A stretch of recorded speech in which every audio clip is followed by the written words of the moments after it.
Olá, boa noite a todos e todas, especialmente a nossa professora Flaviane Ribeiro. A professora Flaviane, ela atua junto à Secretaria Municipal de Educação do Rio de Janeiro e é doutora em Saúde da Criança e da Mulher pelo Instituto Fernandes Figueira, Fundação Oswaldo Cruz, com cotutela pelo Centro de Estudos Sociais da Universidade de Coimbra, em Portugal. E é com ela que temos hoje, então, o prazer de abrir, né, o nosso mini curso, né, Violência Escolar, Causas, Consequências e Prevenção, no qual a professora vai ministrar a primeira aula com o tema Violência Escolar, Causas e Consequências.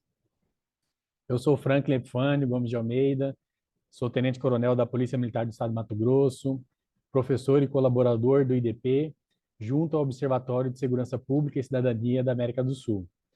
O IDP, né, que tem essa parceria, então, com a Organização dos Estados Ibero-Americanos e que criaram, né, em conjunto esse Observatório de Segurança Pública e Cidadania no final dos anos 2000, do ano 2020, desculpa, com o objetivo, né, de trabalhar três grandes eixos, né, que são muito importantes: a pesquisa científica, a capacitação e a formação de redes de cooperação internacional.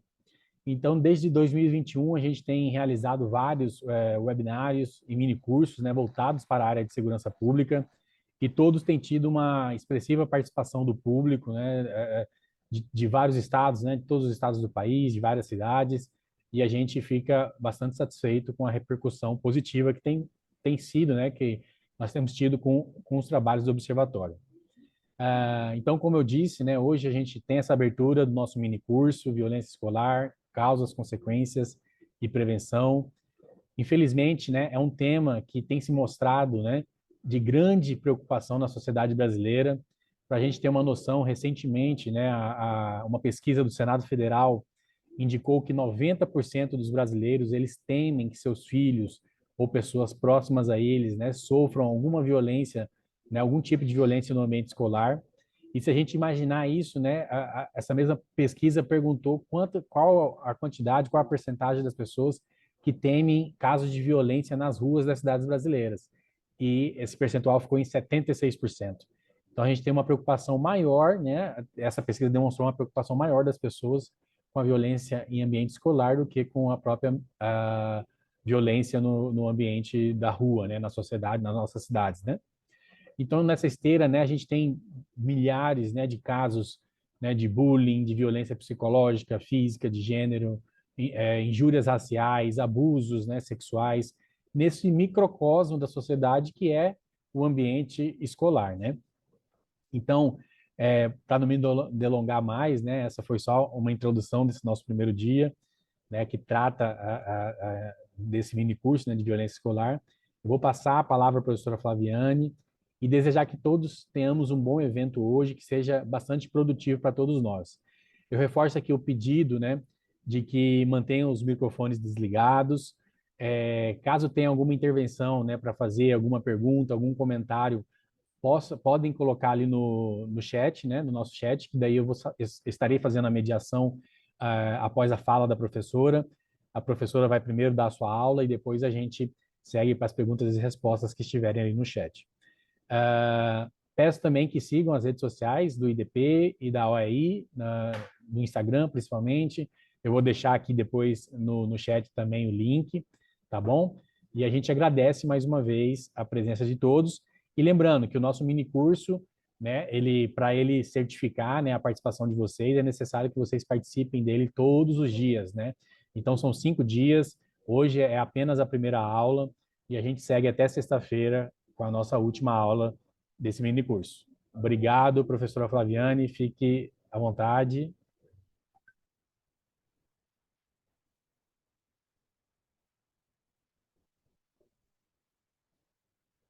Oi, professora. Pronto. Me Pode. escutam? Pronto, foi. Olá, pessoal, boa noite. Tudo bem? É uma alegria estar aqui.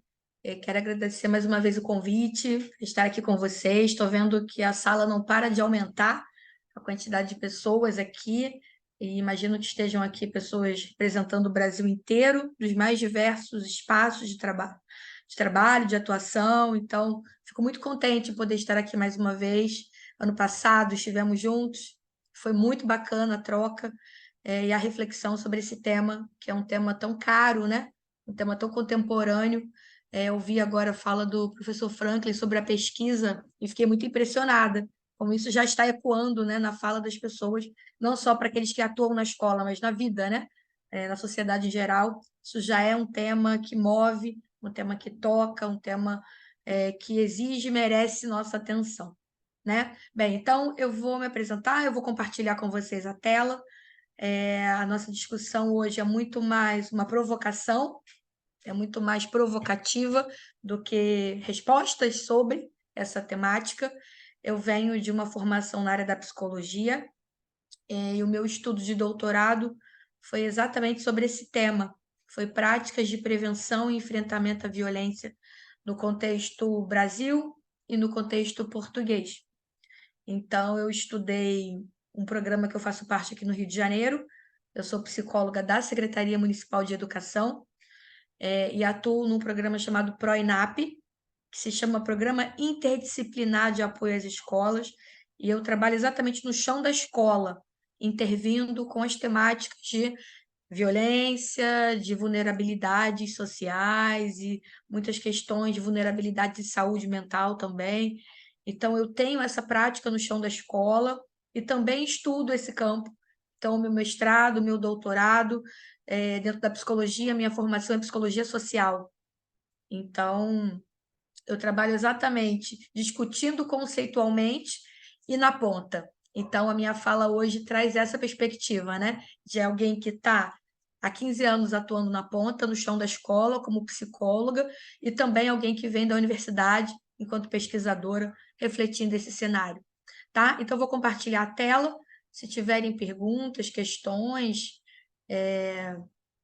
como é que vocês preferem fazer? É melhor no final, né? Isso. Eu vou conduzir a reflexão aqui com vocês e ao final a gente vai reservar 30 minutinhos para nossa troca, para dúvidas, questões e sugestões, tá? Então, essa aqui sou eu, professora Flaviane Ribeiro, como o professor Flank já me apresentou, né? Eu venho de uma formação aí na psicologia social. Eu fiz um doutorado cotutela com a Universidade de Coimbra. Então, fiz esse panorama aí, Brasil-Portugal, pensando violência escolar, que foi muito interessante. Eu vou falar um pouco disso ao longo da minha aula.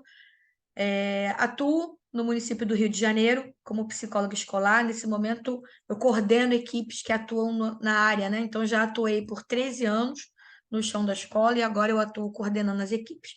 Mas vamos lá, né? Então, a minha fala de hoje é pensar as causas e consequências da violência na escola, e eu trago 3 provocações iniciais, né? Então, a minha fala, estava dizendo isso no início, né? É muito mais provocativa, é muito mais reflexiva. Espero que também faça sentido para vocês, que vocês também se sintam afetados, que a gente possa fazer uma discussão bacana depois. Então, a minha fala vai transitar por esses 3 temas.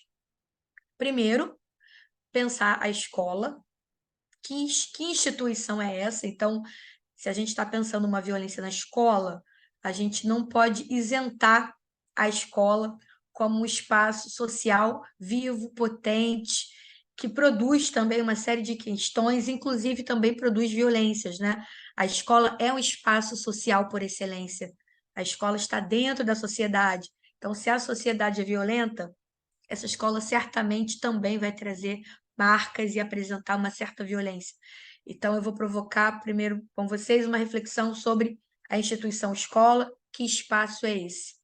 Meu segundo ponto de reflexão aqui com vocês é sobre a definição da violência escolar. O que causa essa violência escolar? É possível prever? É possível a gente desencadear aí uma relação de causa e efeito com relação à violência na escola? Então, é o meu segundo ponto de fala. O que é, né? O que causa essa violência? E o terceiro ponto, minha terceira provocação é a violência escolar, porque a gente tem uma violência macro, né, uma violência maior, e tem algo que desencadeia na escola, que reverbera nesse campo. O que seria isso e quais especificidades dessa violência que acontece no chão da escola, né? E aí vocês vão verificar que não tem uma única definição possível, que muitos autores transitam por esse campo, e como isso é importante, a gente não ter, né, uma direção única para pensar a violência na escola. A gente tem aí, né, um conceito multifacetado e plural, e a gente vai transitar por isso, tá? Então, vamos lá, começo com o primeiro ponto. O que que é escola? O que que é a escola? Então, vocês já sabem, né? Acredito que grande parte aqui de vocês talvez atuem na escola ou tenha uma prática que faça conexões com a escola, mas se ainda assim não tiver uma prática profissional, todos aqui passaram pela escola, não é isso? A gente sai da escola, a escola não sai da gente. Então, vocês devem lembrar algo que aconteceu na escola, quando estavam lá no Fundamental 1, Fundamental 2, né? Então, a escola é um espaço social por excelência. A escola é um equipamento coletivo numa sociedade cada vez mais segregadora, uma sociedade da individualidade, uma sociedade que separa, e a escola é um espaço ainda hoje majoritariamente coletivo. Estamos em grupos, né? Em turmas, e isso não é qualquer coisa. A gente teve aí um período muito difícil da nossa história, né, da humanidade, que foi a pandemia, onde a escola ela se manteve aberta, aberta não fisicamente, né? Mas as crianças tiveram que acessar a escola de alguma maneira, pelo computador, né? De modo material, teve que chegar. Isso também me faz pensar o quanto, ainda fechada fisicamente, é um espaço coletivo, um espaço que agrega, é um espaço de proteção. Para muitas crianças, a escola é um espaço de proteção. Talvez a casa não seja um lugar seguro. E a escola, essa foi uma preocupação que a gente teve aqui no município do Rio de Janeiro, na Secretaria de Educação, quando a gente fecha as escolas. Não sei se sabem, mas aqui no Rio de Janeiro a gente tem talvez o maior número de escolas, uma Secretaria Municipal de Educação com o maior número de escolas da América Latina. E a gente teve essa preocupação. A escola fecha fisicamente essa criança em casa, que violências essa criança pode estar sendo exposta, né? E, de fato, agora, quando a gente retorna, né, 100% presencial, a partir de 2021, a gente verifica o quanto o fechamento físico da escola provocou efeitos, provocou adoecimentos de uma série de naturezas. Mas vamos lá. Então, é um espaço social, numa sociedade que segrega, que exclui, que marginaliza, mas, né, uma sociedade da individualidade. É o único equipamento, a escola, que abre suas portas todos os dias para o mesmo público e com os mesmos profissionais. Não sei se já pensaram nisso, mas isso também não é qualquer coisa. Porque se a gente pensar a saúde abre as portas todos os dias, né? Os equipamentos de saúde, mas não para o mesmo público com os mesmos profissionais. A assistência social também abre todos os dias, mas não é para o mesmo público e nem com os mesmos funcionários. A educação é todo dia, é na dor de viver. A escola abre todos os dias para o mesmo público, com os mesmos funcionários, mesmos profissionais. Se for Fundamental 1, então, são os mesmos professores todos os dias. Isso imprime um modo muito mais próximo e intenso de convivência, né? Então, a escola passa a ser um espaço de convivências e de conflitos. E eu não quero dizer com isso que o conflito seja ruim. O conflito nos constitui, conflito é muito importante. Mas reconheço que temos dificuldade de manejar conflitos. A gente quer tamponar a diferença, não é isso? A gente quer abafar e tamponar a diferença. E cuidado com isso, né? Porque muitas vezes, nesse modo de manejar conflitos, a gente instaura novos conflitos, instaura violências. Então, a escola por si só já é um espaço de convivências e conflitos. Não tem como negar isso. E é a partir desse olhar que a gente vai olhar para a violência na escola.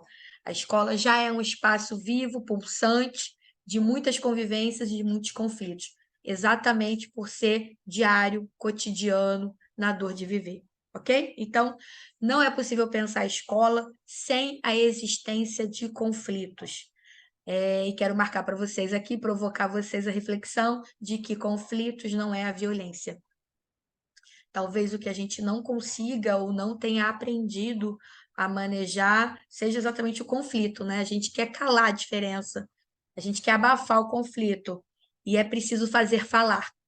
Talvez esse seja o maior enfrentamento que a gente tem com relação à violência, né? Fazer falar e suportar ouvir. E para a psicologia, isso é talvez um instrumento de trabalho, né? A palavra e a escuta. Então, como é que eu manejo um conflito de modo saudável? Oportunizando a palavra e a escuta de todos e de cada um.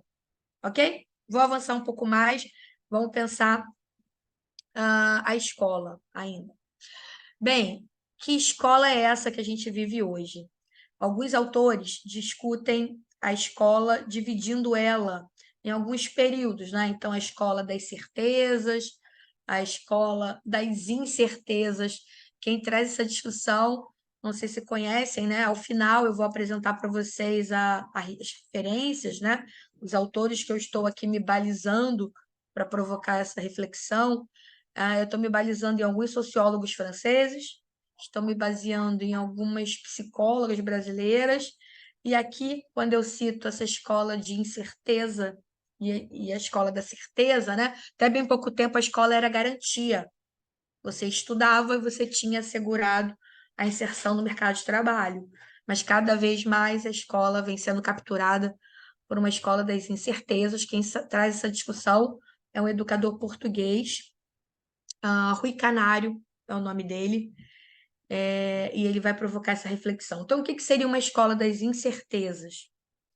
É uma escola em que ela está balizada por muitas instabilidades de várias naturezas, né? Não é só da não inserção no mercado de trabalho.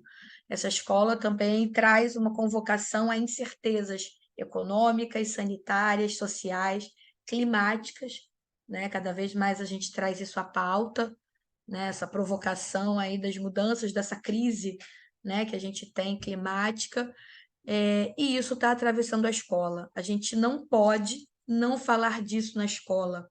Escola é um lugar de vida. A escola precisa falar da vida. Isso também me preocupa, né?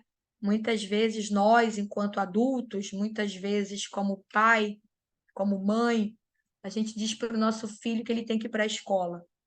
E aí ele pode não querer, né? Ele fala, não, não quero ir hoje. E a gente vai lá e diz, não, você tem que ir. Você não quer ter um futuro bacana? Você não quer ter um carro, uma casa, viajar? Você tem que ir para a escola.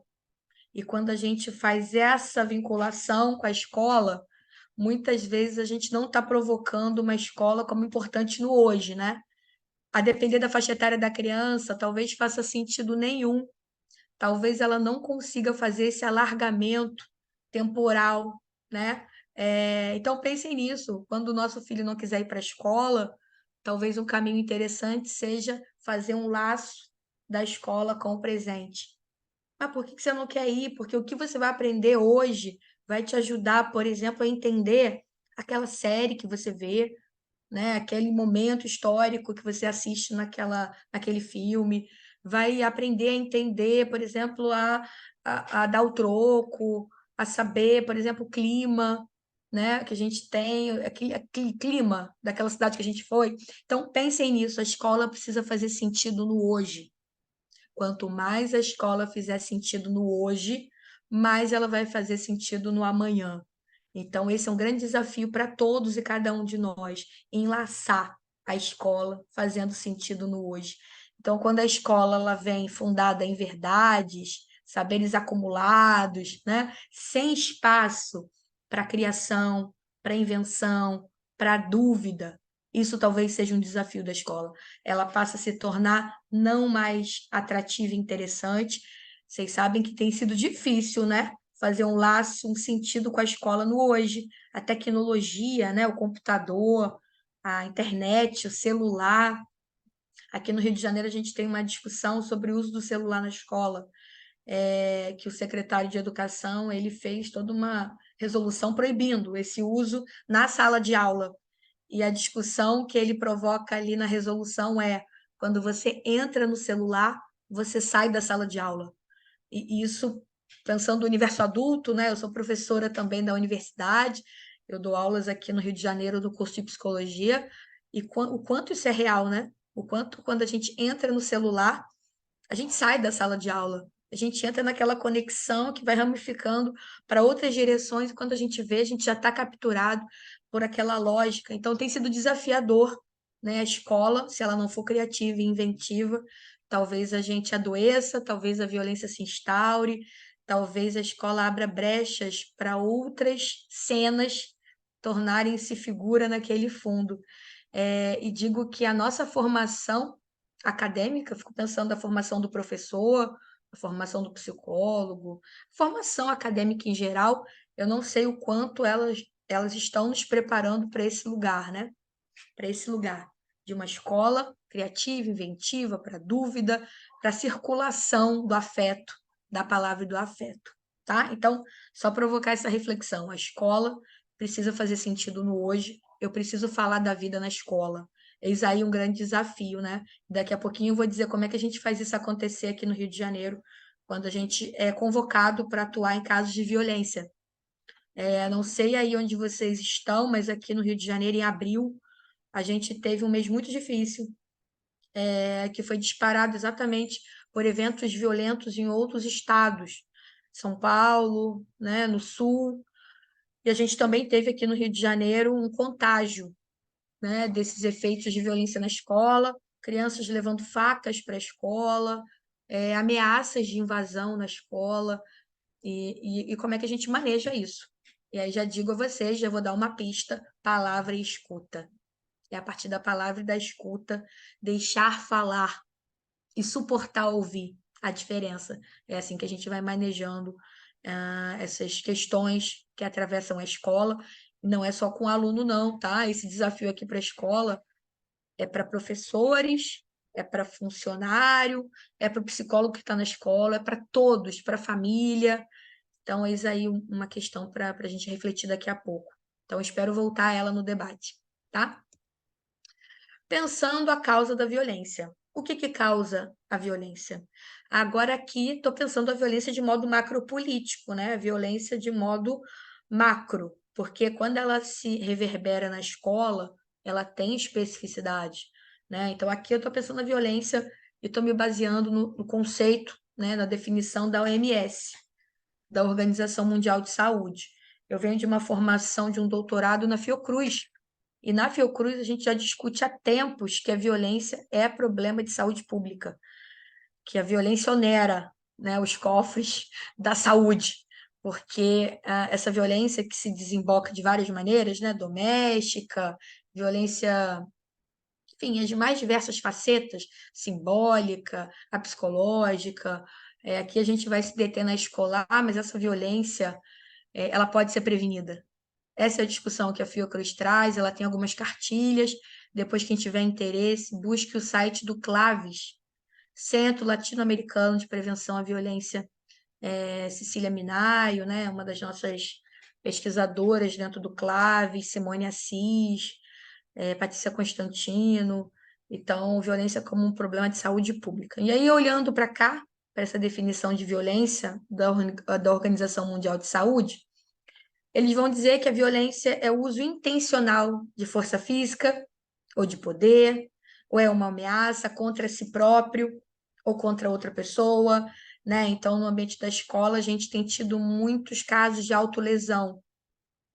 É uma violência contra si próprio, né? Então, principalmente adolescentes, muitos cortes em diversas partes do corpo, mas um caso que mais me provocou angústia foi um caso em que a automutilação, né, essa autolesão, não era no corte, no corpo. Era uma aluna, uma adolescente, que ela tirava os dentes. Ela estava extraindo os dentes. É um caso muito grave, um caso muito delicado. Esse era o modo dela, né, proferir uma violência a si própria. Então, saibam que tem variações e variações graves, né, dessa violência contra si próprio, que pode ser, então, contra si, contra outra pessoa, contra um grupo, uma comunidade, e que essa violência resulte em lesão, morte, um dano psicológico ou privação. Por que eu coloquei a definição da violência da OMS aqui? Porque é uma definição importante, é uma definição de base, mas ela não contextualiza, né? Ela não fala de um contexto socioeconômico-cultural e o quanto essa violência a gente já sabe que ela tem questões também culturais, sociais, a depender do país que a gente está se referindo, a depender do bairro, da localidade, do município. A gente tem modos muito diferentes de compreender o que é violência, né? E o que a gente consegue nomear como violência. Eu, quando fiz a pesquisa sobre violência na escola, eu entrevistei alunos e professores. E era muito curioso, porque na visão do aluno, aquilo que ele fazia, ele não reconhecia como violência. Já na narrativa do professor, a escola era muito violenta. Aquilo que o aluno fazia ao professor era muito violento. E para o aluno, aquilo era algo da vida cotidiana, da realidade, de uma vizinhança. Então, pensei nisso, né? A violência, ela é complexa e ela é multifacetada. Não é simples a gente dizer o que causa a violência. Não é ciência exata, né? A gente está transitando num território social, cultural, então a violência ela é complexa, ela é multifacetada e ela é multicausal, multifatorial. Então não podemos cair nessa armadilha de querer localizar a causa, né, pontualmente. Ah, ele sofreu bullying, por isso que ele cometeu esse ato de invadir a escola e assassinar os colegas. Será que é só isso? Será que é raso assim? Será que é isso mesmo? Então, cuidado para a gente também não reproduzir, né? A gente não excluir e marginalizar aquele que já é diferente. É preciso ter a dimensão da complexidade do fenômeno. Vou avançar um pouco mais. Na Fiocruz, a gente usa muito o Bronfenbrenner, que é um psicólogo social, e ele traz um outro modo de compreender a violência, que é o modelo ecológico, né, que é o ciclo vital. A gente falou de uma definição agora da Organização Mundial de Saúde, e agora aqui eu estou trazendo uma outra possibilidade de compreender violência de modo mais contextual, relacional. Então, olha lá, o indivíduo, pensando as relações desse indivíduo com os familiares, com a comunidade, com a sociedade. Nós não somos seres abstratos, não é isso? Nós somos seres culturalmente, socio-historicamente constituídos. Então, tem algo que se reverbera também muito capturado pela nossa cultura, pela tradição familiar, pela tradição de uma religião, de uma cultura, de uma comunidade, de uma sociedade. Então, eu pensei nisso, né? Olha a complexidade, né, para o estudo e para compreender as relações, né, da violência. Ela é multifacetada, multicausal e ela é extremamente cultural e contextual. Vou avançar um pouco mais. Outros pontos para provocar uma reflexão em vocês aqui. A violência ela é uma questão humana e social. Então, se a gente vai fazer aí uma. Depois eu vou indicar para vocês as referências, tá? A bibliografia, que eu estou me balizando aqui nessa conversa, para vocês também poderem buscar essas provocações aqui que eu estou trazendo. Não se conhece nenhuma sociedade totalmente isenta de violência.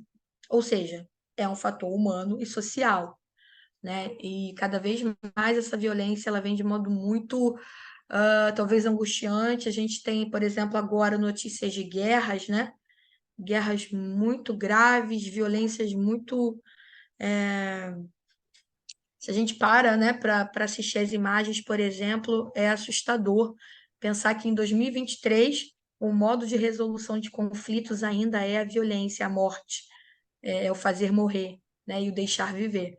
Então, é bem assustador. Mas, historicamente, se vocês fizerem esse percurso, vocês vão verificar que não tem nenhuma sociedade totalmente isenta de violência. E, geralmente, essa violência ela consiste numa força, num poder, num privilégio para dominar, para submeter e provocar danos, né, a outros, conquistas de terras, danos, ganhos. Então, é algo que atravessa, né, a nossa história. Essa violência é histórica, então cada sociedade ela vai apresentar formas peculiares de violência. Acho que tem alguém com áudio aberto aí. Só para a gente ficar atento, eu vou dizer para vocês, nesse momento a gente tem 188 pessoas na sala, então eu vou pedir ajuda de vocês para manterem o áudio fechado. A gente vai reservar aí 30 minutinhos para a gente fazer uma troca, tá? Uma reflexão. Acho que tem alguém aí com o áudio aberto. Então, a questão histórica da violência é importante, porque o passado é elástico, não é isso? E, gente, tem um áudio aberto aí. Gente, áudio aberto. Fechou? Pronto, acho que fechou. Então, eu estava dizendo a vocês que o passado é elástico. O passado rebate no presente o tempo todo. Não tem como a gente tentar entender uma violência hoje sem olhar para a nossa constituição histórica da violência. Então, ela vem sendo apresentada ao longo da história de diferentes formas, e o que é violência para uma sociedade não é para outra. Acabei de dizer aqui, na realidade, Rio de Janeiro, a depender do bairro, algumas práticas são compreendidas como violentas, em outros bairros aquilo não é tido como violência. Brasil, Portugal, isso também se esgarça. O que é violência escolar em Portugal não é tido como violência aqui no Brasil. Então, eu também publiquei essa tese. Eu posso também disponibilizar para vocês a minha tese de doutorado. Ela originou 3 artigos sobre esse tema da violência na escola. Depois, quem quiser, eu posso compartilhar aí com vocês. Está disponível, né? Está indexado na internet. Avançando um pouco mais, tem formas de violência que persistem no tempo e se estendem. Gente, áudio. Tem alguém aí com áudio aberto? Pedir ajuda de vocês para fecharem o áudio, para a gente conseguir se ouvir. Tá? Então, quais são as formas de violência que mais persistem no tempo e que talvez apareçam de modo muito intenso na escola? E quando ela aparece na escola, a gente coloca o nome de bullying. Então, cuidado com a categoria bullying. Geralmente, a escola, quando pede um trabalho sobre bullying, a primeira provocação que eu faço é: qual é o tema desse bullying? O bullying é uma categoria que ele pode obscurecer muitas violências. É uma categoria guarda-chuva. Então, não basta dizer que é bullying. Eu preciso entender qual é o tema, qual é a... Gente, áudio, áudio. Tem um áudio aberto aí. Eu não posso atuar, intervir, se eu não sei do que se trata esse bullying. E esse bullying ele pode obscurecer, por exemplo, violência de gênero, discriminação, violência cultural, que são as formas de violência que mais persistem, né? No tempo e em todas as sociedades, inclusive na escola. Então, se a escola não consegue localizar qual é a temática daquele bullying, fica difícil intervir, né? Porque o bullying é uma categoria que pode obscurecer muitas violências. E ainda digo mais para vocês, cada vez mais as pesquisas sobre bullying vão dizendo que a provocação, que a intervenção, que a reflexão nesse tema não pode partir apenas daquele que comete e daquele que sofre bullying. Eu tenho que também convocar aquele que assiste o bullying. Entendem? Eu preciso convocar todos e cada um, porque se não tem plateia, talvez não tivesse o bullying. Se não tem aquele que está incitando, aquele que está rindo, aquele que está ali. Porque o que coloca o bullying na cena e que torna ele grave é a relação de poder de muitos contra um. Então, se não tem plateia, talvez aquele bullying não reverberasse. E se eu vou provocar uma intervenção na temática do bullying, preciso convocar a vítima, preciso convocar o agressor e a plateia. E, em geral, a plateia, né? O público que está ali incitando e nada faz e não intervém. Quando ele é convocado, ele diz isso: ah, mas eu não fiz nada, eu só estava ali, eu não fiz nada. Essa foi a questão, né? Você estava ali sendo conivente com um ato de violência, de discriminação, de preconceito, e você não interviu. Isso também é reflexo de uma sociedade, né? Por isso que eu comecei a minha fala dizendo o quanto a escola é reflexo de uma sociedade, né? Se a gente fecha a porta da violência, porta da escola para a violência, a violência entra pela janela, porque a escola é composta por pessoas que estão inseridas numa cultura, numa sociedade. Então, a escola vai reverberar também violências e práticas de discriminação, preconceitos, e como manejar isso. Mais uma vez, palavra e escuta. Não vou voltar a esse tema daqui a pouquinho, tá? Um outro ponto que eu queria trazer para vocês é como é que a gente altera a naturalização da violência, porque eu também percebo uma certa naturalização, né, das práticas de violência. E aí, como é que a gente consegue desnaturalizar? Estranhando, colocando ela em análise. Mais uma vez, é preciso provocar uma reflexão sobre isso, atuar, intervir, poder falar sobre palavra escuta, e na escola o quanto isso é potente. Se a escola é uma preparação para a vida, essa preparação não pode só vir em conteúdos, né, teóricos, não pode vir só de modo pedagógico, também precisa vir de modo existencial. E como é que a gente ajuda essas crianças e jovens a se constituírem sujeitos de palavra, de escuta, de respeito, exatamente podendo provocar essa reflexão a essas questões que são políticas, micropolíticas na escola, são cotidianas. E às vezes eu percebo que um professor, por não saber manejar, ele se cala frente a uma violência, a um preconceito, a uma discriminação. Então, é preciso suscitar isso, é preciso fazer falar sobre isso. Por isso também acho que a nossa formação acadêmica, universitária, deixa muito a desejar nesse sentido da provocação reflexiva, do estranhamento, da palavra, da escuta, né? Então, é só aí para a gente ficar com isso no radar. A violência, ela não tem uma predileção, não é isso? Por uma condição socioeconômica específica, ela abrange todas as classes e todos os segmentos. Então, pobreza não é sinônimo de violência. Às vezes, caímos também nessa armadilha. Se tem violência na escola da periferia, essa violência também está na escola da classe média alta. Então, fiquem atentos a isso, o quanto a violência ela não tem uma predileção por uma classe socioeconômica e um segmento social. Ela nos atravessa e nos constitui como seres humanos. Por isso é difícil, às vezes, a gente reconhecer que um ato é violento, porque talvez esteja tão naturalizado que a gente já não estranha, a gente só reproduz. O bullying acontece exatamente assim, né? A gente não estranha, a gente só reproduz e não se dá conta do quanto pode ser violento para aquele que está ouvindo. Isso é uma questão bem importante. Olha que reflexão bacana essa. Violência está dentro de cada um. É isso. Se a gente olhar, se a gente conseguir se estranhar, a gente também vai se perceber reproduzindo algumas práticas de violência micro cotidianas, sem perceber, né? Então, ela é uma construção né, que atravessa as constituições humanas. Então, a não violência também é um fenômeno que precisa passar por uma construção social e pessoal. Se eu não falo sobre ela, se eu não coloco o holofote, né, sobre ela, talvez eu esteja contribuindo para a reprodução. Então, pensem nisso. A Cecília Minayo, que é uma pesquisadora muito interessante aqui da Fiocruz Rio de Janeiro, ela diz que o contrário da violência não é a paz. O contrário da violência é lazer, cidadania, direitos. E eu coloco essa provocação aí também no slide, né? O antídoto da violência é a capacidade que a sociedade tem de incluir, de ampliar, universalizar direitos, deveres.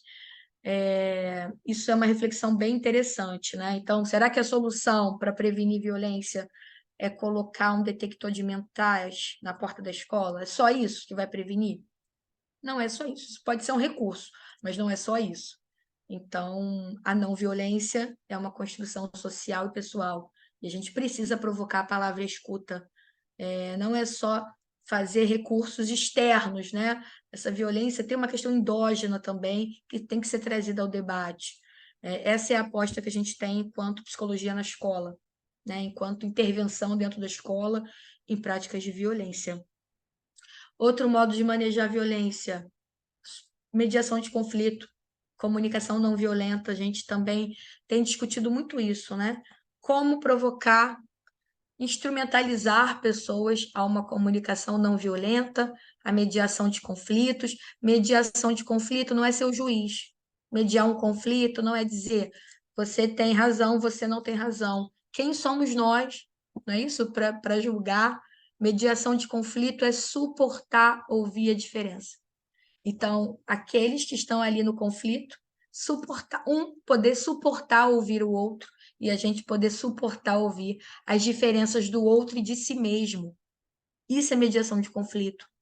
Isso é a riqueza do processo. Mas isso não é algo que está dado. Isso é algo que a gente atinge. A gente conquista esse lugar. Então, a mediação de conflito ela não está dada, ela é atingida, conquistada. Eu preciso querer aprender a mediar. Senão, eu só vou reproduzir, né? Práticas de mediação de conflito que me parece interessante. Não é isso. Então, é algo que não está dado, é algo que se atinge. E se atinge com estudo, com leitura, com cursos como esses, né? Que vão provocando aí reflexões e estranhamentos no nosso fazer diário, cotidiano. Tem uma frase que eu gosto muito, eu coloco aqui no final desse slide. A violência ela só começa quando a palavra perde o valor. E o que isso significa? Eu não consigo mais colocar em palavras.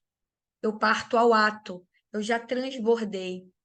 Se eu conseguir mediar pela palavra, há capacidade de resolução de conflito. Mas se eu não conseguir mediar pela palavra, se eu for tamponada, ou se eu mesma me privar da fala, talvez a violência se instaure exatamente aí, quando a palavra perde o valor. Eu não consigo mais colocar em palavras, eu parto ao ato, né? Então, pensei nisso, e o quanto isso na escola é pulsante. O quanto aquele que invade a escola, ou aquele que leva uma faca, ele talvez tenha sido alvo de violências microcotidianas, e ele não falou, e ele não conseguiu manejar, e em algum momento ele vai lá e despeja, derrama, né? De modo muito grave, muito violento. Além da incitação das redes, né? Isso é bem importante. Cada vez mais a gente vai percebendo que a violência na escola também parte de uma convocação das redes sociais. E isso é algo bem grave. Isso é algo que mereceria também um curso, uma aula específica. As influências das redes na constituição da subjetividade, principalmente de crianças e adolescentes. Então, alguns atos de violência, alguns atos que a gente percebeu aqui no Rio de Janeiro, veio a partir de convocação das redes, desafio, né? Da rede social, de discórdia, né? Tem aí alguns grupos que provocam exatamente esse lugar, né? Esse vazio existencial é ocupado pela rede. Então a rede vai lá, alguém diz: olha, o desafio hoje é leve uma faca para a escola e machuque alguém.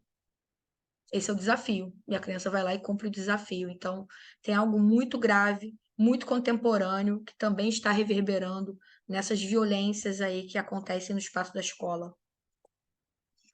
E aí, pensando agora, o que é, então, essa violência escolar? Até então, eu estava pensando a violência de modo macro, né, de modo social. O que a gente entende por violência na escola? Então, na pesquisa que eu fiz, de doutorado, eu fui colocando aqui para vocês algumas definições, tá? Que as pessoas trouxeram para mim. O que é uma violência escolar? A pessoa dizia para mim, é uma violência física, verbal, agressões, principalmente entre alunos, ou entre alunos e professores. É um comportamento de oposição às regras, é não querer fazer as atividades escolares, também é uma violência, é depredar a escola, são furtos, comportamentos delinquentes não adequados para aquele espaço. Ok, né? Então, isso é muito curioso, né? Porque quando a gente pergunta o que é violência na escola, em geral fica muito capturado pela violência física. E a gente pouco fala de uma violência psicológica na escola. Essa, sim, me parece a mais preocupante e a que vai reverberando em casos graves. E quanto a gente negligencia. Mas não é só na escola, não, né? Na vida, a gente também negligencia a violência psicológica. Talvez porque ela não deixe marcas físicas no corpo, né? Talvez seja até difícil compreender que eu estou sendo vítima de violência psicológica. Não é isso? Às vezes é difícil você se reconhecer como sofrendo esse tipo de violência. Imaginem isso na escola. Então, isso também me chama a atenção, eu queria aqui provocar vocês. Falamos muito de violência física, pouco de uma violência psicológica. E eu fui perguntando na minha pesquisa de doutorado por que aquelas violências aconteciam no ambiente da escola, né? Qual seria a causa, né? Eu fui tentando provocar nos meus entrevistados essa reflexão. O que talvez provocasse essa violência na escola, qual era a causa. E aí as pessoas foram dizendo para mim, olha lá, a exclusão social, a violência da sociedade urbana, a falta de oportunidade que essas pessoas têm na vida, a influência da mídia e das redes sociais, o tempo livre e ocioso, falta de perspectivas, falta de sonhos, a descrença que a escola vai poder te levar em algum lugar. Olha isso, né? Isso é tão curioso, porque eu percebo que essa descrença na legitimidade da escola, ela vem na fala do aluno, às vezes vem na fala da família e também vem na fala do professor. Então, de fato, não tem sido fácil estar na escola, nem como aluno, nem como professor, nem como família do aluno. Porque tem algo, né, que ecoa, que muitas vezes desqualifica. E tem algo que é real, né? O salário, as condições de trabalho, é uma violência simbólica. E a gente também pouco coloca a lupa nessa violência simbólica. O quanto essa violência simbólica também reverbera em violências graves na escola. Então, pensei nisso, violência psicológica, violência simbólica, né? Tudo isso é repertório, então não adianta pensar em intervenções, práticas de prevenção à violência, se a gente não entende o que é essa violência. Porque a gente só vai conseguir pensar práticas de intervenção, de prevenção assertivas, se a gente souber o que a gente precisa intervir, o que está provocando a violência. Então, não é simples, não é simplista, é complexo, né? Por isso que eu fui tentando aí provocar a discussão, que não é simples pensar a causa da violência. É tudo isso aqui que eu estou falando e mais um pouco, tudo isso pode causar a violência. Ou nada disso. Talvez seja algo de origem endógena. Então, aqui no porquê eu coloco condições estruturais da sociedade, como algo que pode provocar, causar uma violência, mas também pode existir uma violência de origem endógena. Pode existir. Em geral, essas pessoas que. Os estudos dizem isso, né? Que as pessoas que invadem a escola, que são um tipo de violência escolar, né? As pessoas invadem a escola para fazer uma violência ali, geralmente para matar pessoas. Não importa quem ele vai matar, ele quer matar a maior quantidade de pessoas. Em geral, essas pessoas podem sim sofrer de alguma patologia, de algum transtorno. Então, isso também é preocupante, isso também é grave, né? E o quanto a gente precisa intervir na violência na escola, da escola e contra a escola. Então, olha a complexidade disso. Deixa eu avançar um pouco mais para falar exatamente desses conceitos, né? Do que é essa violência na escola. Vou dizer para vocês que a literatura traz definições diversas. Muitos autores vão trazer definições do que é uma violência na escola. Então, é difícil adotar uma única definição do que é a violência escolar. Ao mesmo tempo que algumas pessoas definem, né, e defendem que uma definição única, universal, não é importante, isso é improvável, porque a violência cultural, histórica, vai ser difícil delimitar, né, definir o que é a violência, qual é a causa dela. Tem autores que vão dizer que não, que é muito grave a gente não ter uma definição única e universal, porque para intervir, para prevenir, para ter proteções eficazes, a gente precisaria localizar o que é de fato essa violência na escola. Então, eu também aposto muito nessa linha, né? É um fenômeno complexo, multicausal, mas se eu não me permitir ouvir e entender o que está fomentando e provocando essa violência, talvez fique difícil pensar estratégias eficazes de prevenção e enfrentamento a essa violência. Um autor francês muito importante, se chama Bernard Charlot. Ele tem uma das principais definições do que é a violência na escola, porque a definição dele é abrangente, né? Ele vai dizer que há uma violência na escola, uma violência contra a escola e uma violência da escola. Então, aí já começa a complexidade, né? O que ele está chamando de violência na escola? Depois busquem pelo Charlot. Charlot tem muitas publicações indexadas, vocês vão encontrar publicações dele traduzidas para o português. Ele é um autor muito utilizado quando a gente estuda violência na escola e práticas de prevenção e enfrentamento à violência. E ele vai dizer isso, que para prevenir eu preciso saber, preciso conhecer, preciso definir o que é o fenômeno da violência na escola. Então, uma violência na escola é uma violência que é caracterizada por algo que acontece no cotidiano da escola. Isso é uma violência na escola. Então, essa violência que a gente narra entre pares, né? Entre os alunos, professor-aluno, famílias e o aluno, isso é uma violência na escola. É aquela violência que se caracteriza e acontece no cotidiano da escola. A violência contra a escola é essa violência que a gente tem tido aí notícias, né? Muito caricata do contexto norte-americano e que vai, né, disseminando para outros territórios e no Brasil isso também chega agora com muita força, né? Que é quando alguém invade a escola. É quando alguém invade a escola para produzir algum ato de violência, que pode ser vandalismo, pode ser assassinatos, roubo, incêndio, furtos. Essa é uma violência contra a escola. Alguém entra e provoca uma violência nesse espaço. E tem a violência da escola. Esse ponto é importante, porque a escola também produz muitas violências. Quando eu falei da violência simbólica, que é a violência, por exemplo, de um professor que não se sente validado nesse lugar, de um salário que não é compatível, por exemplo, com o investimento que ele tem de trabalho, com a precariedade do serviço, com a quantidade de alunos na turma. Então, tem algo que é da ordem do simbólico e que atravessa a todos e a cada um. Então, a violência atravessa os professores, os profissionais da escola como um todo, famílias, alunos, tá? Então, essa seria uma violência da escola, que é produzida pelos seus próprios membros, né? Então, e muitas vezes sem se dar conta. A gente vai reproduzindo. Às vezes é o despreparo dos profissionais. É a falta de estimulação para estar ali.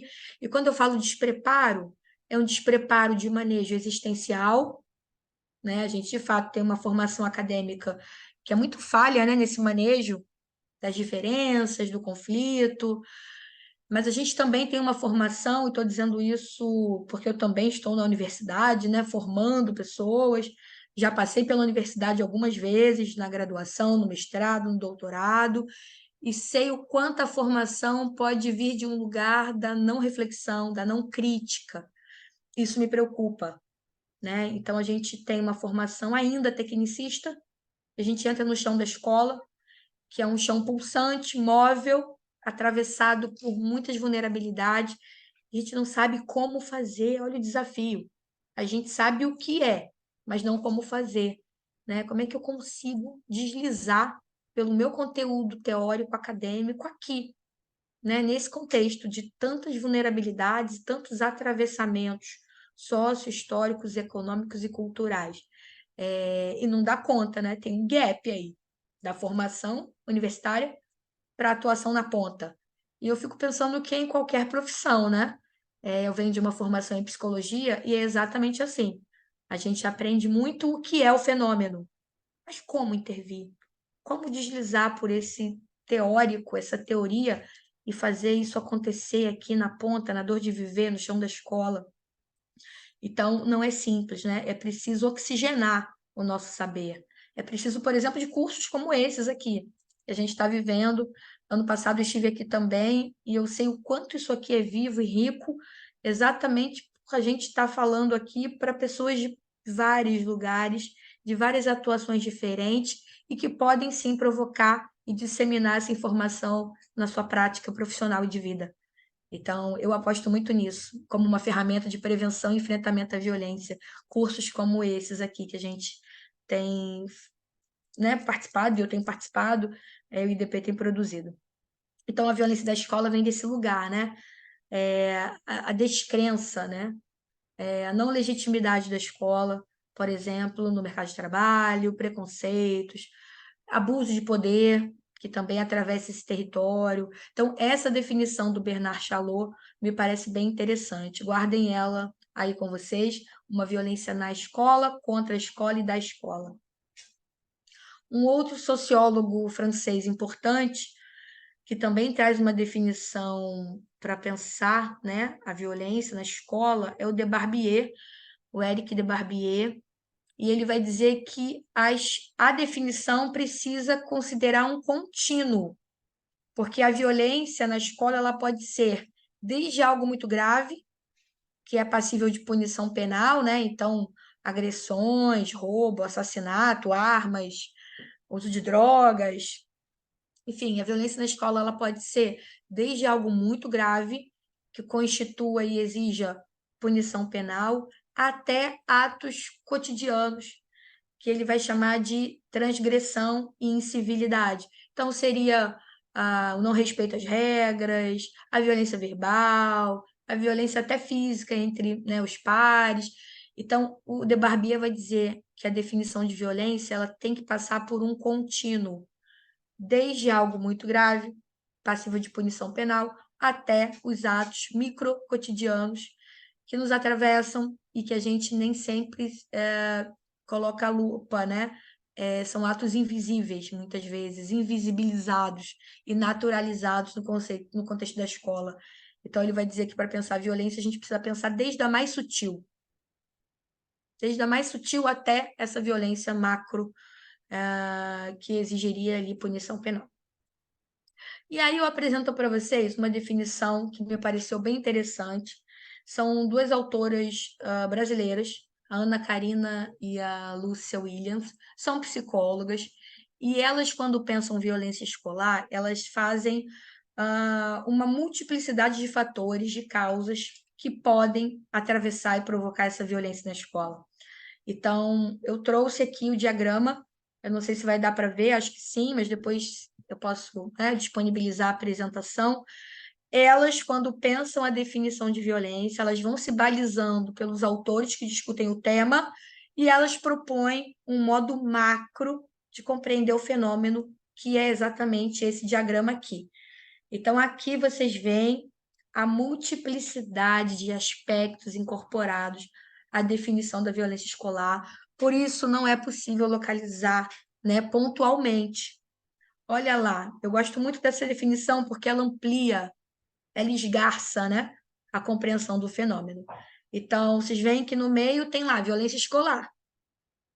Mas essa violência escolar, ela pode estar sendo ocasionada por uma violência explícita, né, narrada, verbal ou física, ou ela pode estar sendo provocada por uma violência simbólica, uma violência psicológica, que é algo grave, né? Que a gente nem sempre se dá conta, nem sempre é consciente. Se a gente não estranhar, se a gente não se colocar em análise, a gente só reproduz e não percebe que está reproduzindo violências. Então, vou dizer a vocês que muitas vezes eu chego na escola, sou recebida com muitas violências pela equipe da escola. Isso é curioso, né? A escola está sofrendo atos de violência, e quando a gente chega para trazer um respiro, uma possibilidade de pensar, né? Eu sempre acho que o nosso trabalho enquanto psicólogo que entra na escola é complementar saberes e não rivalizar saberes, mas nem sempre a escola nos recebe assim. A escola já nos recebe com violência. Eu vou dizer qual é a frase que eu escuto muito. Quem são vocês para virem aqui achando que sabe, achando que cabe, o que é melhor fazer? A gente está aqui todo dia. A gente está aqui no chão da escola. Nós somos professores. Então, olha isso. É não reconhecer a possibilidade e a riqueza e a potência da complementação de saberes. É claro que a escola tem o saber. É claro que o professor que está lá todo dia, o dia todo, ele tem o saber, ele tem o manejo. Mas o nosso trabalho ali não é rivalizar saberes, é complementar saberes, é pensar juntos. O que vocês já fizeram? Vamos pensar o que mais é possível fazer. Então, toda vez que eu sou recebida com violências, isso já é um sinal de alerta, sabe? Uma luz vermelha que pisca ali. Opa, tem alguma coisa aqui que talvez já produza violência.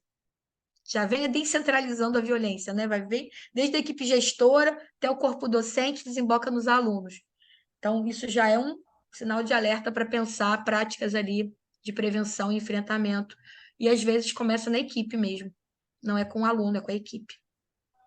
Bem, então, avançando, essa violência então pode ser originada, né? A violência na escola pode ser originada por algo que é explícito, por algo que é simbólico.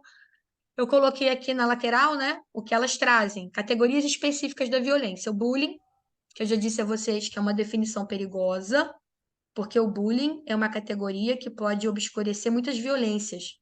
Esse bullying tem um tema, esse bullying tem um contexto, ele não é abstrato.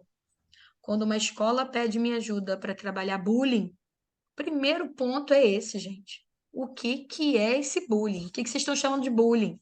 Qual é o tema do bullying? Porque se a gente não sabe, não faz sentido nenhum, porque o bullying não é abstrato, ele é sempre contextual. E outra categoria que tem crescido muito, e essa é muito perigosa, porque transborda os muros da escola, cyberbullying.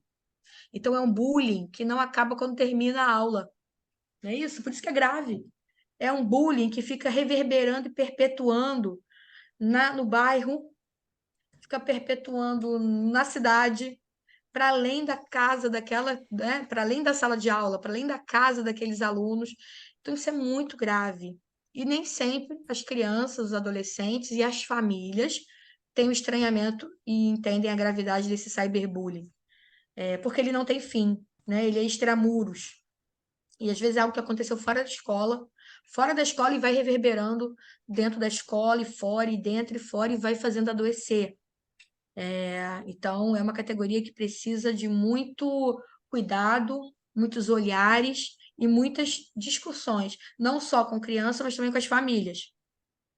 Porque a tecnologia, né, essa questão do uso do celular, WhatsApp, Instagram, o que que é público, o que que é privado, isso vai sendo dissolvido. E às vezes a família precisa de ajuda para ajudar o seu filho. Isso é muito importante. Bem, aí pensando aqui as práticas da violência, né, o modo como ela desemboca, tem o local que essa violência acontece, que pode ser na escola, pode ser no caminho para a escola, pode ser nos passeios, né, que a escola provocou, ou pode ser em outro lugar, mas desde que esteja relacionado com algo que aconteceu na escola, né, com os alunos da escola, com episódios da escola.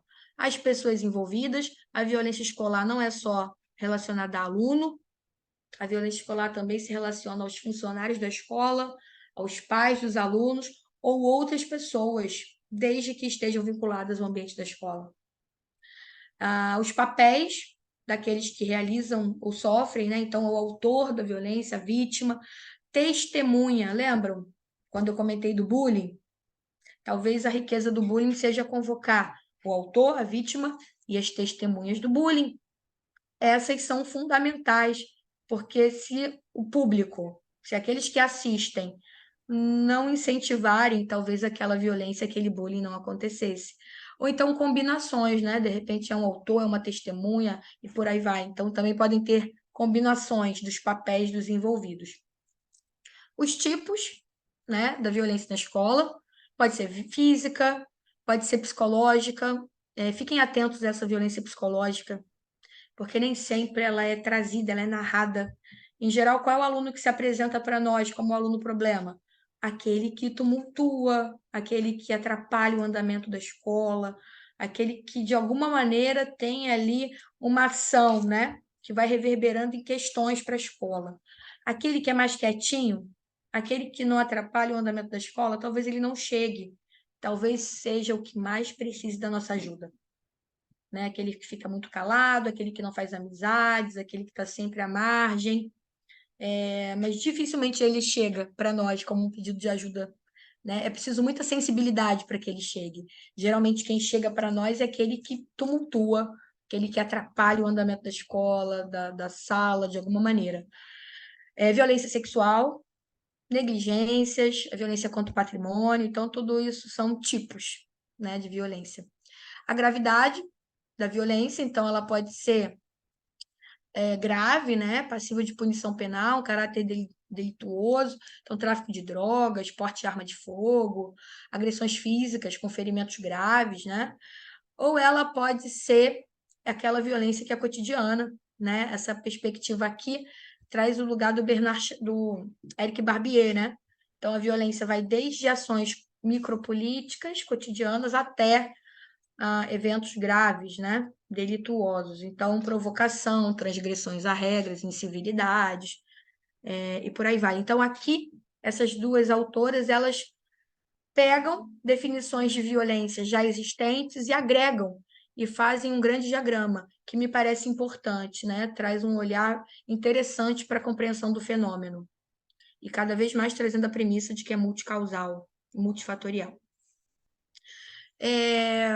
Bem, essa violência nas escolas, a gente só vai conseguir intervir se a gente puder olhar para as violências das escolas, que foi o que eu estava tentando dizer antes, né?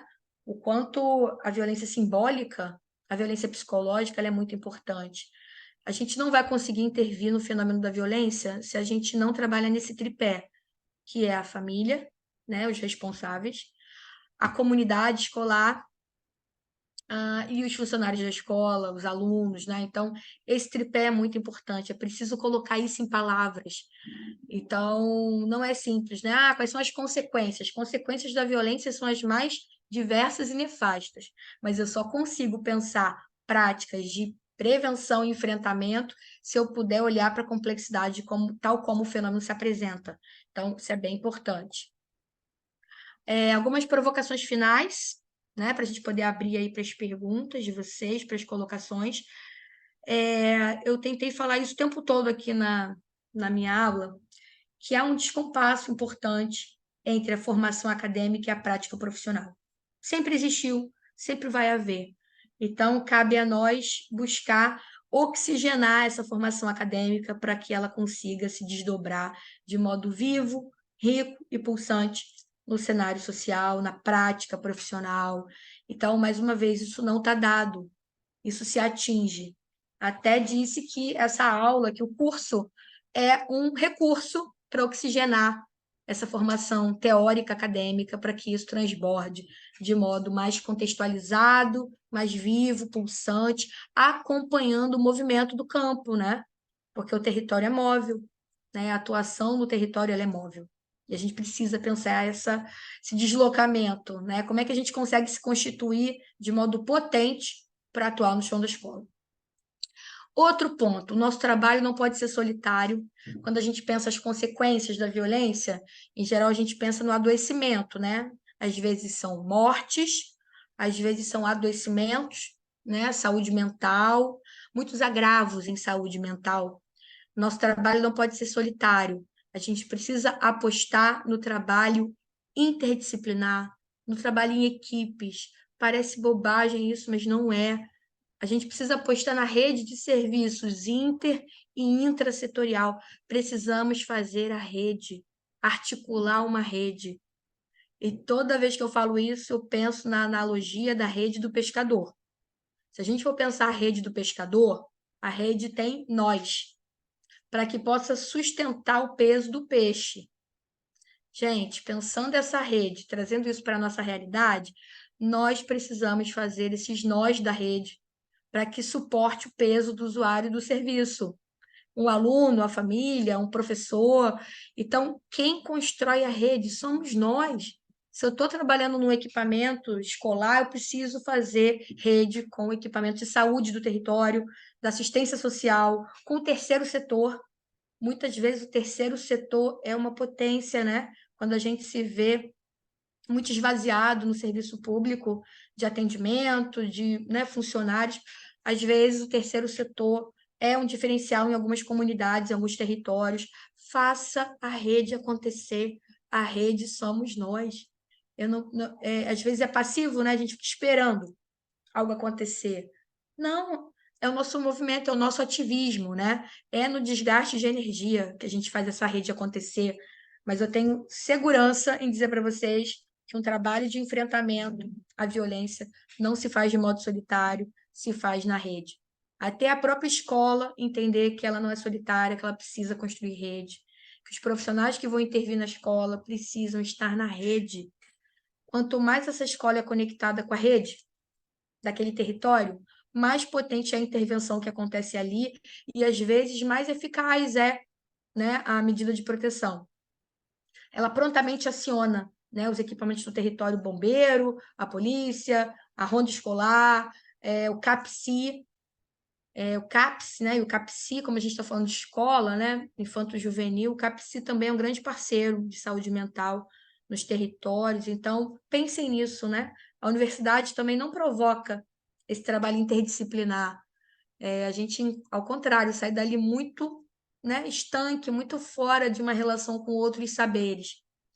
E eu sempre aposto que a universidade precisa ser plural, né? Pluriversidade, assim como a formação com outros profissionais e conhecer a rede de serviços do território, o que que a gente tem, né, de potente naquele território.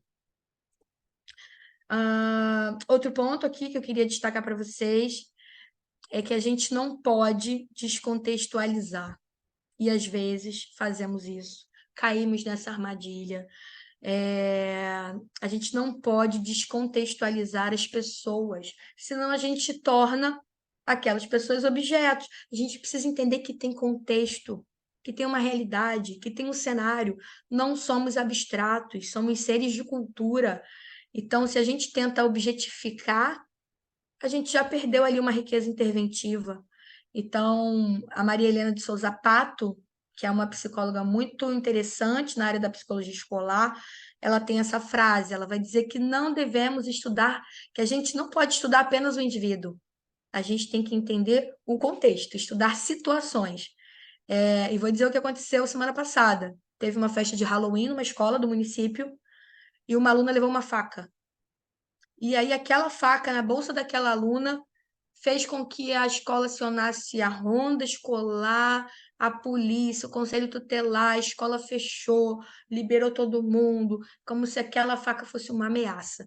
Mas a escola, quando agiu dessa maneira, olhou apenas para a faca na bolsa da aluna. Se a gente fosse olhar para a situação, e aí depois a gente foi à escola e entendeu o que tinha acontecido, era uma festa de Halloween, aquela menina tinha levado uma faca para compor a fantasia dela, era uma aluna que nunca teve um histórico de violência na escola. Ela mesma disse que levou a faca para compor a fantasia. Claro, né, uma faca dentro de uma mochila pode ocasionar uma série de questões, mas naquele contexto, naquela realidade, naquela situação, era algo pontual. Então, ela não estava ameaçando ninguém, ela não queria ferir ninguém, ela levou para compor a fantasia. Então, só para a gente entender o quanto é importante dar a palavra, ofertar a palavra e ofertar a escuta. Talvez o maior desafio nosso seja a escuta, né? Essa escuta, que é uma escuta ética, uma escuta sem julgamento, uma escuta para compreender. Não é só ouvir, é compreender. Não sei se sabem, mas há uma diferença importante entre ouvir e escutar. Tem um texto muito bacana do Rubem Alves, vocês devem encontrar aí na rede, onde ele vai falar sobre a diferença entre o ouvir e o escutar. E vou dizer para vocês, tá? Rapidamente, qual é a diferença entre ouvir e escutar? O ouvir parte de uma escuta senso comum. Enquanto o outro fala, eu estou pensando o que dizer, muitas vezes eu estou pensando uma fala para me sobrepor à fala do outro, para diminuir o que ele está dizendo. Então, cuidado, né? Esse ouvir é algo que vem do senso comum. Uma escuta, não, uma escuta vem de um esvaziar-se. A fala do outro precisa me atravessar. Então, enquanto o outro fala, eu estou tentando compreender a densidade daquela narrativa. Isso é uma escuta, que a gente chama de escuta ampliada, escuta clínica. Então, o escutar imprime um se esvaziar. É quando a gente se permite escutar que a gente talvez consiga pensar estratégias, né? E práticas devolutivas interessantes. Enquanto a gente está ouvindo, talvez a gente não consiga intervir.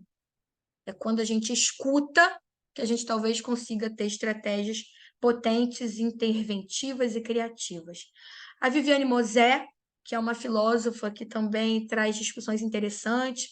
A Viviane Mosé já participou de vários cafés filosóficos, né?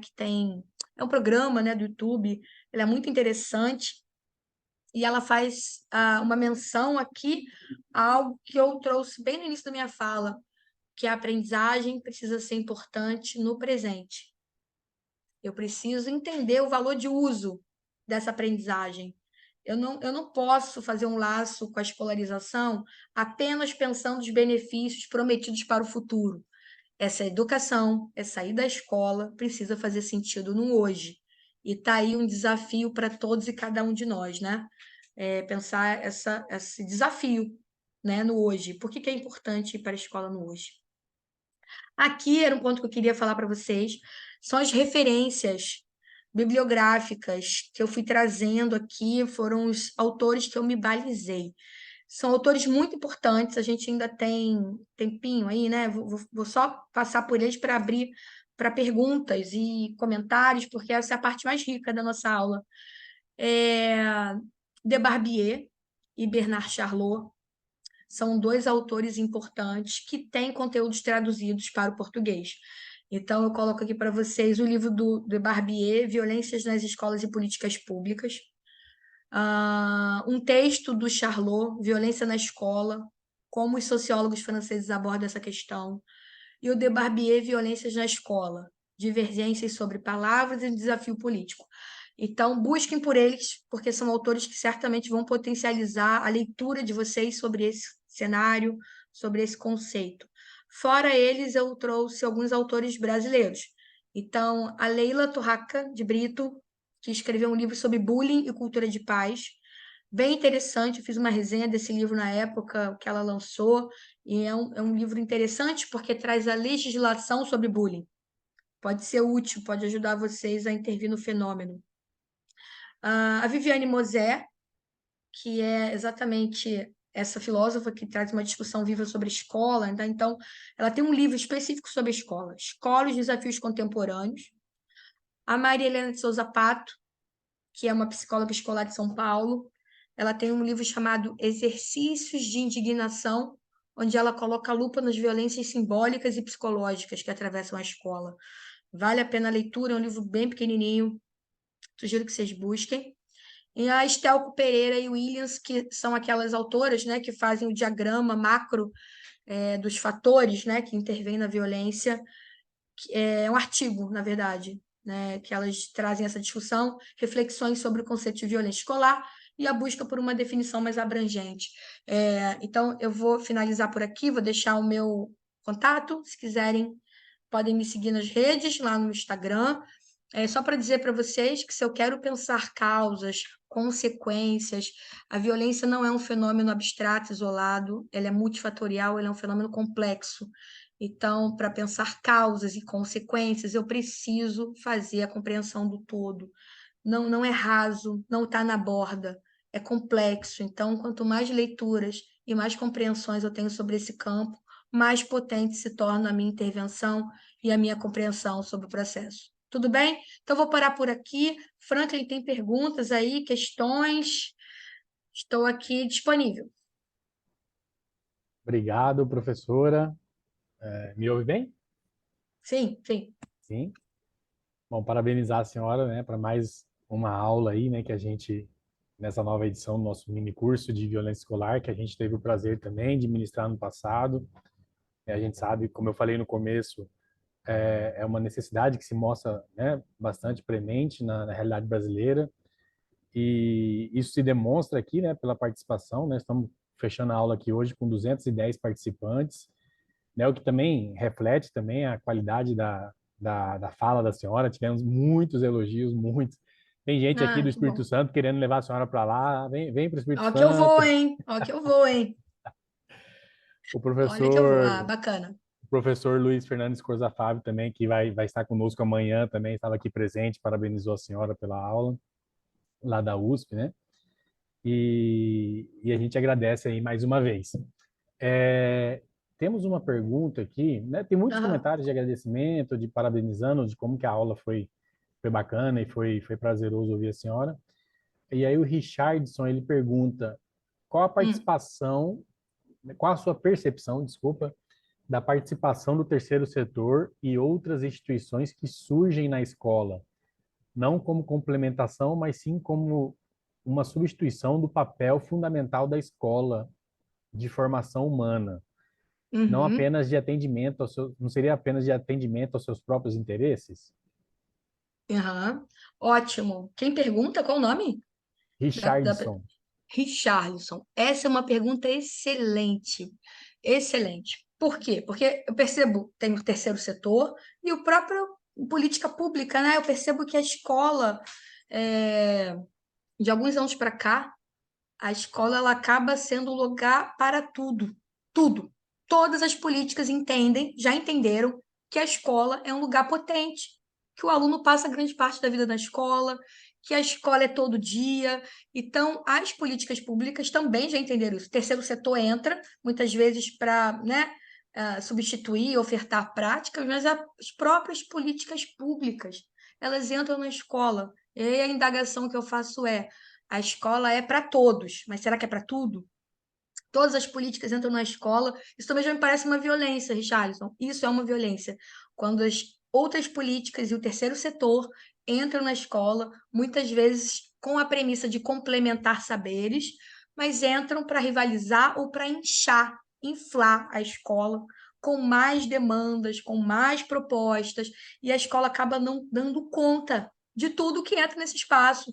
Então, às vezes, vou falar um ditado que eu escuto muito na escola, né? De boas intenções, já ouviram esse ditado? De boas intenções, o inferno está cheio. Mas de que modo, em que medida essas práticas podem ser potentes e pulsantes no chão da escola? Então, nem sempre são práticas promotoras de saúde, e prevenção à violência. Às vezes produzem mais violências. Isso é um desafio e é preciso olhar cada caso, né? Não tem como dizer aqui de modo amplo, mas eu reconheço que a escola é para todos, mas não é para tudo. E a gente vai precisar brecar alguns pontos. Acabei de lembrar um exemplo aqui, antes de avançar para a próxima pergunta. Vocês sabem que a gente tem todo o investimento da BNCC nas competências socioemocionais. Já ouviram falar disso, né? Escolas precisam trabalhar competências socioemocionais. E esse é um desafio, porque às vezes o terceiro setor entra aí, ofertando cartilhas, ofertando treinamentos para trabalhar competências socioemocionais. E a minha provocação é: será que é disso que se trata? Será que trabalhar competências socioemocionais basta dizer, é só uma aula que vai dar conta disso? É só um caderno? Entendem? É porque a escola ela precisa ser socioemocional. Não é só passar o filme divertidamente, fazer um debate. Não é só ter uma aula específica, entendem isso? Isso é tão vivo, porque isso também é prevenção da violência. A escola precisa ser socioemocional. Todos da escola, todos e cada um, desde o do funcionário da secretaria até aquele da limpeza. Então, pensem nisso, né? O quanto esses espaços podem ser pensados para promover saúde mental e prevenir violência e pode estar fomentando práticas de exclusão e segregação social. É isso, Franklin. Tem mais alguma questão aí? Tem sim. A Flariene, ela comenta, né? Fale mais sobre os cuidados que os profissionais devem ter sobre propor trabalhos coletivos na comunidade escolar em questões que perpassam o bullying. Olha, demais, hein? Até que hora a gente pode ir, Franklin? Até que hora a Não, gente... tá Até que hora? liberado aí até. Então tá, vamos até amanhã, gente, porque as perguntas estão demais. Isso é um tema pulsante, né? Assim, o bullying, vocês já perceberam que é uma temática crista da onda.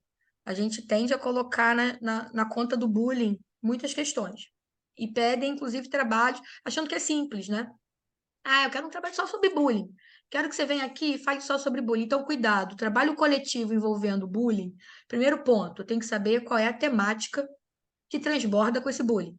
Pode ser um racismo, pode ser homofobia, pode ser intolerância religiosa, pode ser preconceitos socioeconômicos, isso acontece muito na escola, principalmente privada, bullying, né, com alunos que vêm de uma classe socioeconômica diferente, é uma exclusão, né, do espaço da escola. Enfim, então o primeiro ponto é descobrir qual é o tema desse bullying, para poder provocar uma reflexão contextualizada. O segundo é provocar essa reflexão, que o bullying diz respeito a todos e cada um daquele espaço da escola. É desde o autor do bullying, a vítima do bullying e a plateia, aqueles que estão ali sendo assistindo, né, o espectador de uma violência e nada faz, e não intervém. E o quanto isso reflete um fenômeno social, né? Muitas vezes na sociedade a gente reverbera e a gente compactua com atos de violência. A gente não estranha, a gente não intervém. Então, isso é muito grave. Ótima pergunta. Esse é o cuidado que a gente tem que ter. Contextualizar o bullying, saber do que ele se trata, o tema dele, e incluir todos na reflexão, todos e cada um da escola. E às vezes o próprio professor não sabe como manejar. Então, incluí-los no debate, na reflexão. Muito boa pergunta.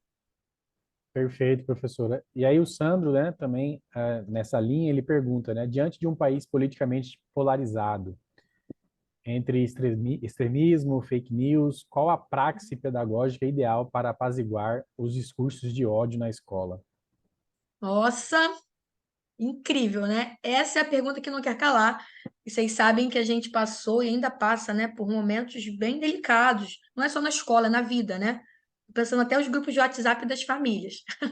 O quanto as pessoas foram não conseguindo suportar ouvir a diferença. Eu acho que essa pergunta fala desse lugar, do não suportar ouvir a diferença. Então, o discurso a gente altera com facilidade, as práticas não. Então, a gente diz que respeita o diferente, a gente diz que consegue manejar, mas no cotidiano, na vida cotidiana, a gente vê que é bem difícil suportar ouvir a diferença. Então, eu posso não concordar com o que o outro diz, mas eu preciso suportar ouvir. Não faz sentido para mim, mas faz sentido para o outro. E o nome disso é empatia. Empatia é algo que a gente precisa desenvolver, é uma habilidade social que a gente precisa desenvolver na potência dela. E o que é empatia? Empatia não é se colocar no lugar do outro. Às vezes a gente cai nessa armadilha, né? Dizer que empatia é se colocar no lugar do outro. E mais uma vez, a gente desenvolve isso, se a gente se permitir. A gente pode não se permitir também, desenvolver. Mas se a gente se permitir, a empatia é entender que a fala do outro vem de um lugar que não é o meu. Mas se faz ele sofrer, se faz sentido para ele, ok. Entendem? Como é algo que a gente não aprende. A escola não nos habilita a estar nesse lugar do respeito à diferença. Porque, em geral, a escola tem um discurso uníssono. Eu acho bacana o espaço para a diferença circular, seja ela qual for, de ideologia, de religião, seja lá qual for a diferença, né? De cor de pele, a diferença precisa aparecer e eu preciso suportar ouvir a diferença. Nem sempre as famílias conseguem ajudar as crianças nesse manejo das diferenças. E relações raciais é um bom exemplo. Nem sempre as famílias conseguem ajudar os seus filhos a suportar ouvir a diferença, a entender que o outro é diferente. E eu preciso respeitar aquela crença religiosa, aquela cor de pele. Então, eu pensei nisso, mas isso que eu estou dizendo é algo que não está dado. É algo que a gente atinge, a gente conquista, se a gente se permitir. Tem pessoas muito rígidas, muito congeladas, engessadas, que acham que isso tudo não é possível. Eu aposto muito nisso. Senão eu não estaria aqui, né? Eu acho que todo mundo que está aqui aposta na transformação e na diferença. Eu acho que isso é bem bacana. É por aí que eu iria, né? Por aí que a gente vai aqui no município do Rio de Janeiro. Palavra e escuta. A diferença tem que circular. E eu preciso suportar ouvir a diferença. É desse lugar. Um outro colega, o Vitor Júlio, professor, eu vou fazer as duas últimas perguntas. Tá ok. O Vitor Júlio, ele pergunta, né, como que a senhora considera o papel da Polícia Militar, né, com seus programas de prevenção nas escolas, né? Uhum, O que uhum. a polícia pode fazer na prevenção nas escolas? E um outro colega que está identificado pelo aparelho que ele está utilizando aqui, ele pergunta como que você vislumbra a presença de psicólogos e assistentes sociais nas escolas, né, com a nova legislação. Isso, duas perguntas excelentes. Pensando na Polícia Militar, eu acho que é uma parceria importante. Pode ser, né? Eu falei que o trabalho precisa ser de equipe, e eu acho que a Polícia Militar tem um papel importante. Se ela entra na escola, e eu tive um aluno recente aqui no curso de psicologia que era policial militar e ele fazia exatamente esse trabalho nas escolas de palestras, né, com os adolescentes, enfim, tinha lá alguns temas, Proerd, se eu não me engano, era o nome. E eu acho isso importante, muito importante, e principalmente o modo como esse policial militar desdobra a fala dele. Ele precisa aproximar, ele precisa ser empático, ele precisa estar com. Mais uma vez, é complementar saberes, não rivalizar. Eu não posso chegar na escola já com um tom punitivo. Né? Eu preciso chegar com uma postura empática, assertiva. Essa é a aposta. Eu acho isso muito precioso. E eu percebo que a gente tem avançado muito nisso, né? Dos direitos e deveres. E levar isso de modo empático, assertivo, afetivo, que, a princípio, não pode ser somente punitivo e de repressão. Senão eu afasto o outro, eu não constituo sujeitos, né? Então, se eu estou na escola, enquanto policial militar, fazendo um trabalho, eu preciso constituir sujeitos. Isso é muito importante. Eu lembro desse aluno que a gente teve recentemente falando disso, o quanto ele foi aprendendo também a estar nesse lugar dentro da escola. E ele percebia que no final da fala dele, vários alunos queriam conversar com ele individualmente, pedindo orientação, parceria, né? É estar com, é afetivo, é troca, é saber, olha, eu posso contar com essa pessoa, com essa instituição. Então, eu acho que pode ser uma riqueza, depende de como eu faço isso acontecer. Sobre a lei, né? Agora a gente tem uma lei que obriga a presença do psicólogo e do assistente social na escola. Também é uma outra questão que me faz pensar que o modo como essa equipe entra pode ser potente ou não. Porque se o psicólogo entra na escola para fazer daquela escola sua clínica, isso não é potente. Isso é excluir, segregar aquele que já é considerado diferente. É de fato dizer, olha, se você não aprende, se você é violento, o problema é só seu. Você que é doente, tem que ser atendido. É medicalização da vida escolar. Então, cuidado, né? Eu digo muito isso também. O psicólogo, o assistente social, se ele entra na escola, ele precisa trabalhar com a escola, com a instituição escola, e não com o aluno problema. Porque a escola já trabalha assim. A escola já traz o aluno problema. Como é que a gente consegue ampliar a compreensão desse problema? Será que esse problema é só dele? Será que é construído por uma realidade, pela turma que ele está, pela relação dele com a escola? Tem alguma questão com a família que desemboca na escola? Então, a nossa aposta hoje, dentro da escola, pensando na psicologia e o assistente social, o serviço social, é olhar para a escola enquanto instituição e não olhar as pessoas singulares individualmente. Se tem alguma questão que precisa de um atendimento regular sistemático, eu encaminho. Eu não posso fazer da escola o meu consultório. A escuta pode acontecer, mas eu não posso atendê-lo de modo regular e sistemático, aplicar teste, não. Eu vou encaminhar para um lugar para que ele possa ser atendido de modo regular e sistemático. Então, também é um desafio, assim como eu falei da PM, né? Pode ser muito vivo, muito pulsante, depende do como a gente faz essa entrada. É isso, Franklin. Perfeito, professora Flaviane. Mas só elogios aqui. Já tem gente querendo levar a senhora para o sul também. Aí Eu vou, hein? Olha que eu vou, hein? vai ter que se Olha que eu desdobrar vou. aí para atender todo mundo aí. Vou. Fico muito É, contente, gente, com essa audiência de 200 pessoas aqui. o Até pessoal agora, tá aí, 9h15. até agora. 9h15. 204 pessoas agora. Muito É, bacana. a gente Obrigada. agradece, professora, a parceria, né, que a gente já tem construído aí. Agradece a todos também que permaneceram, né, que ficaram atentos aí às explanações da professora. A nossa ideia é justamente fornecer esse ferramental, né, esse recurso, né, como a professora falou, que é o curso, para que a gente possa discutir e conscientizar sobre a questão da violência nas escolas, né, que é uma realidade e a gente quer, na verdade, o que a gente quer com isso é contribuir para a transformação dessa realidade. É, reforço, né? Sigam o IDP nas redes sociais, sigam a OAI também nas redes sociais. Algumas pessoas perguntaram, né? Muitos que não puderam estar aqui presentes hoje, a aula estará disponível também no canal do IDP no YouTube. Então depois vocês podem acessar essa aula por lá. A gente vai pedir para a professora, muitos pediram, professora, os slides também. Eu Uhum, acredito que não haverá problema a professora uhum. Sim, compartilhar. Ela nos enviando, a gente vai enviar para o e-mail de todos os inscritos também. tá E ótimo, envio. a gente tem sempre realizado esses mini cursos. Né? Para o ano que vem, a gente está planejando mais alguns encontros, webinários também, nos quais a gente discute a segurança pública, cidadania. Né? E a gente pede que vocês se inscrevam lá nos sites do IDP para estar participando conosco também. Então, a gente agradece mais uma vez. Amanhã a gente retoma, né, com o mini curso, né, com a aula ali do professor Luiz Guilherme Scosafave, né, da USP, que vai trazer o tema violência e desempenho escolar. Então a gente conta com a presença de todos vocês amanhã também, no mesmo horário, né? O link também já foi enviado na inscrição de vocês, vai ser enviado amanhã com um lembrete também, novamente, às 19h30. a gente tem um encontro marcado, então, com o professor Luiz Guilherme Scosafarvi, lá da USP. Um abraço, professora. Beijo Até grande, mais. gente. Muito obrigada. Até breve. Obrigado. Tchau. Obrigada. Boa noite.